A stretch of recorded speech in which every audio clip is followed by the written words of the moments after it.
कक्षा 12वीं अर्थशास्त्र देख रहे हैं अपन। क्वेश्चन नंबर है आपका, अवसर लागत का महत्व स्पष्ट कीजिए। अवसर लागत का महत्व आपको बताना है। इस क्वेश्चन में दिया गया है आपको अवसर लागत का महत्व स्पष्ट कीजिए। पहले अपन देख रहे हैं, पहला पॉइंट देख रहे हैं, अवसर लागत के विचार के अनुसार उत्पादन के किसी भी साधन को न्यूनतम पुरस्कार प्राप्त होना चाहिए। अवसर लागत के विचार के अनुसार उत्पादन के किसी भी साधन को न्यूनतम पुरस्कार प्राप्त होना चाहिए। किसी भी साधन को क्या प्राप्त होना चाहिए? न्यूनतम पुरस्कार उसमें प्राप्त होना चाहिए। तो देखें आप इसमें उसे किसी भी वैकल्पिक प्रयोग में प्राप्त हो सकता है। किसी भी वैकल्पिक प्रयोग में किसी भी प्रयोग के आधार पर उसे प्राप्त किया जा सकता है। इस विचारधारा के आधार पर, दूसरा पॉइंट है, इस विचारधारा के आधार पर उत्पादन के विभिन्न साधनों का सर्वश्रेष्ठ प्रयोगों में वितरण होता है।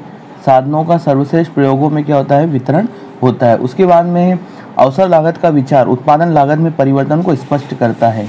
तीसरे पॉइंट में दिया गया आपको, अवसर लागत का विचार उत्पादन लागत में परिवर्तन को स्पष्ट करता है। अवसर लागत का जो विचार है, उत्पादन जो लागत थी उसमें परिवर्तन को क्या करता है? स्पष्ट करता है।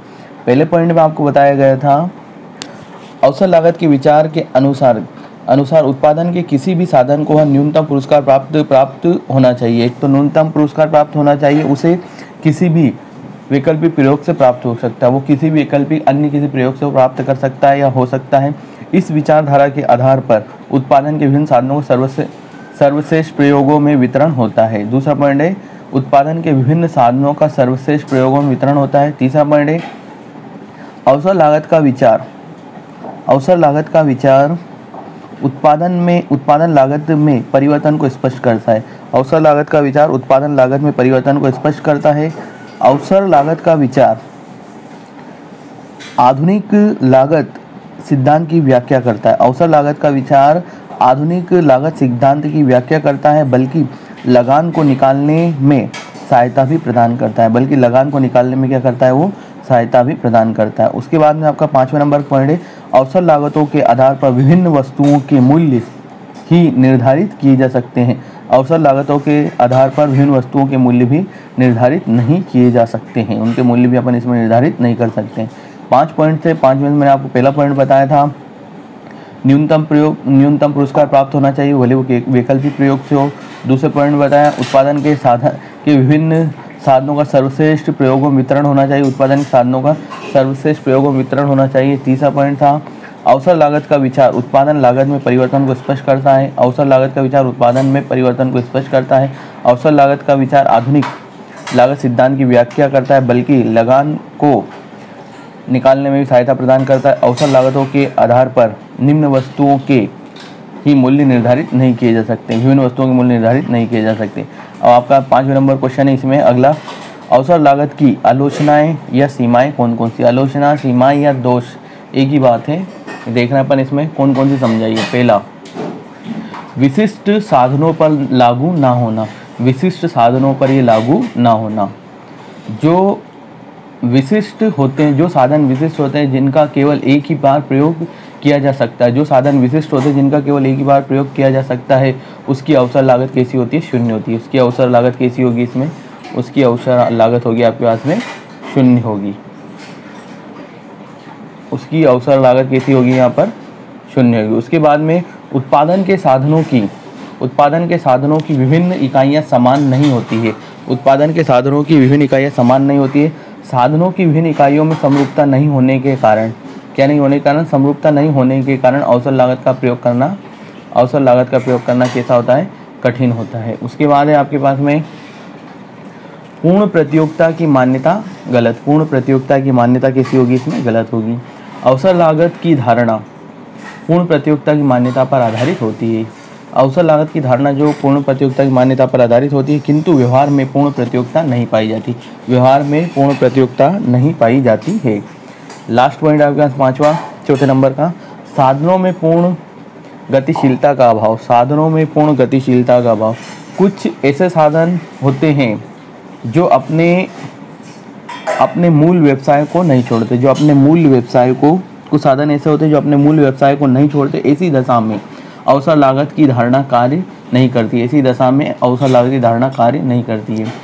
साधनों में पूर्ण गतिशीलता का अभाव, कुछ साधन ऐसे होते हैं जो अपने मूल व्यवसाय को नहीं छोड़ते, जो अपना मूल व्यवसाय दिया गया उसको नहीं छोड़ते, ऐसी दशा में अवसर लागत की धारणा कार्य नहीं करती, ऐसी दशा में अवसर लागत की धारणा कार्य नहीं करती है। उसके बाद में मैंने आपको बताया पहले पॉइंट में विशिष्ट साधनों पर लागू ना होना, जो साधन विशिष्ट होते हैं अर्थात जिनका केवल एक ही बार प्रयोग किया जा सकता है, उनकी अवसर लागत शून्य होती है। उत्पादन के साधनों की सभी इकाइयां समान नहीं होती है, साधनों की विभिन्न इकाइयों में समरूपता नहीं होने के कारण अवसर लागत का प्रयोग करना कठिन होता है। पूर्ण प्रत्युक्ता की मान्यता गलत, अवसर लागत की धारणा पूर्ण प्रत्युक्ता की मान्यता पर आधारित होती है, किंतु व्यवहार में इसका पूर्ण प्रत्युक्ता नहीं पाई जाती है। उसके बाद में लास्ट पॉइंट है साधनों में पूर्ण गतिशीलता का अभाव, कुछ साधन ऐसे होते हैं जो अपने मूल व्यवसाय को नहीं छोड़ते, इसी दशा में अवसर लागत कार्य नहीं करती है। ये दोनों क्वेश्चन आपको अच्छे से समझना है और अपनी कॉपी में नोट करके दिखाना है। वीडियो अच्छा लग रहा है लाइक करें, सब्सक्राइब करें, अपने दोस्तों के साथ शेयर करें। धन्यवाद। कक्षा 12वीं अर्थशास्त्र देख रहे हैं अपन। क्वेश्चन नंबर है आपका अवसर लागत का महत्व स्पष्ट कीजिए। अवसर लागत का महत्व आपको बताना है। इस क्वेश्चन में दिया गया है आपको अवसर लागत का महत्व स्पष्ट कीजिए। पहले अपन देख रहे हैं, पहला पॉइंट देख रहे हैं, अवसर लागत के विचार के अनुसार उत्पादन के किसी भी साधन को न्यूनतम पुरस्कार प्राप्त होना चाहिए। अवसर लागत के विचार के अनुसार उत्पादन के किसी भी साधन को न्यूनतम पुरस्कार प्राप्त होना चाहिए। किसी भी साधन को क्या प्राप्त होना चाहिए? न्यूनतम पुरस्कार उसमें प्राप्त होना चाहिए।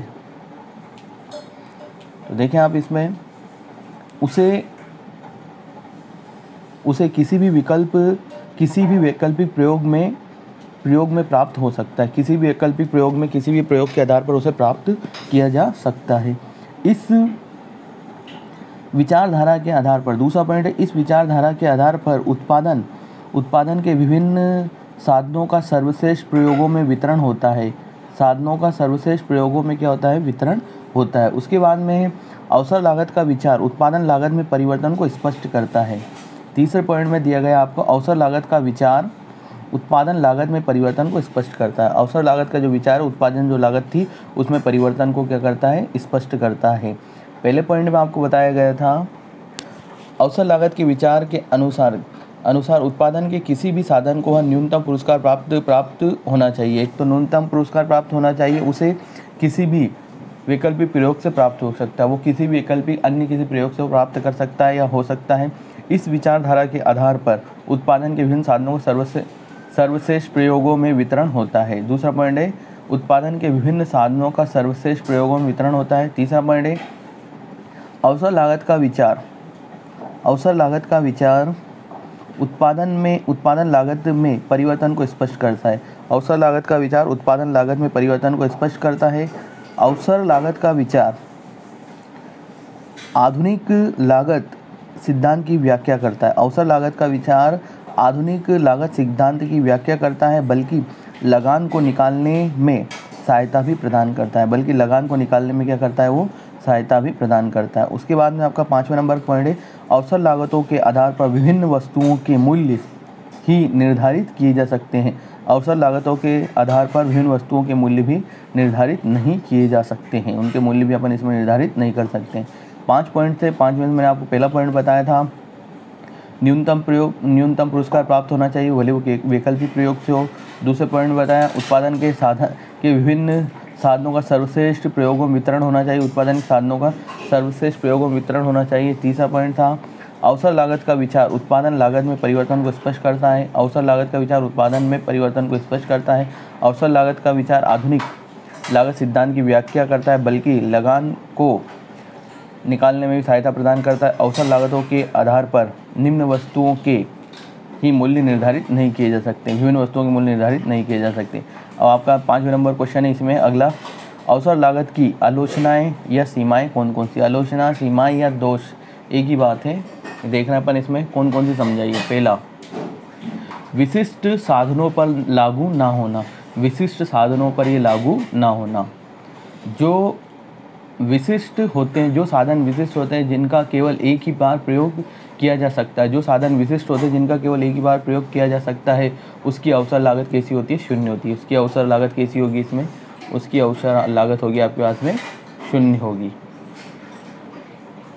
उसकी अवसर लागत कैसी होगी? यहाँ पर शून्य होगी। उसके बाद में उत्पादन के साधनों की विभिन्न इकाइयाँ समान नहीं होती है। उत्पादन के साधनों की विभिन्न इकाइयाँ समान नहीं होती है। साधनों की विभिन्न इकाइयों में समरूपता नहीं होने के कारण, क्या नहीं होने के कारण? समरूपता नहीं होने के कारण अवसर लागत का प्रयोग करना कैसा होता है? कठिन होता है। उसके बाद है आपके पास में पूर्ण प्रतियोगिता की मान्यता गलत। पूर्ण प्रतियोगिता की मान्यता कैसी होगी? इसमें गलत होगी। अवसर लागत की धारणा पूर्ण प्रतियोगिता की मान्यता पर आधारित होती है। अवसर लागत की धारणा जो पूर्ण प्रतियोगिता की मान्यता पर आधारित होती है, किंतु व्यवहार में पूर्ण प्रतियोगिता नहीं पाई जाती। व्यवहार में पूर्ण प्रतियोगिता नहीं पाई जाती है। लास्ट पॉइंट आपके पास पाँचवा, चौथे नंबर का, साधनों में पूर्ण गतिशीलता का अभाव। साधनों में पूर्ण गतिशीलता का अभाव। कुछ ऐसे साधन होते हैं जो अपने मूल व्यवसाय को नहीं छोड़ते, कुछ साधन ऐसे होते हैं जो अपने मूल व्यवसाय को नहीं छोड़ते। ऐसी दशा में अवसर लागत की धारणा कार्य नहीं करती है। साधनों में पूर्ण गतिशीलता का अभाव। कुछ साधन ऐसे होते हैं जो अपने मूल व्यवसाय को नहीं छोड़ते, जो अपना मूल व्यवसाय दिया गया उसको नहीं छोड़ते। ऐसी दशा में अवसर लागत की धारणा कार्य नहीं करती है। उसके बाद में मैंने आपको बताया पहले पॉइंट में विशिष्ट साधनों पर लागू ना होना।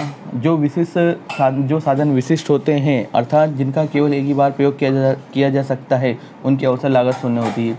उत्पादन के साधनों की सभी इकाइयाँ समान नहीं होती है। साधनों की विभिन्न इकाइयों में समरूपता नहीं होने के कारण अवसर लागत का प्रयोग करना कठिन होता है। पूर्ण प्रतियोगिता की मान्यता गलत।